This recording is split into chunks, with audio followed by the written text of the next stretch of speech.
Beberapa bahan herbal mudah didapat dan cara pakainya. Madu. Madu punya sifat antibakteri dan anti radang, juga dapat menenangkan tenggorokan yang gatal. Cara, 2 sendok teh madu dicampur air hangat atau teh hangat, bisa ditambahkan lemon.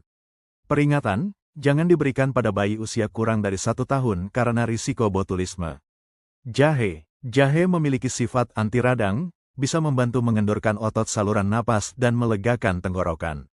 Cara, iris jahe segar, rebus dalam air panas 10-15 menit, minum saat hangat.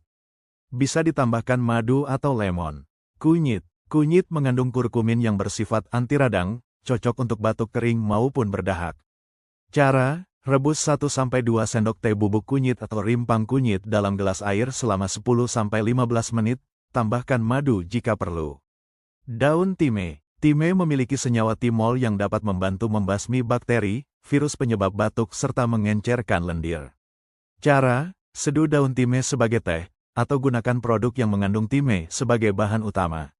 Nanas. Nanas mengandung enzim bromelain yang dapat membantu mengencerkan dahak di saluran pernapasan.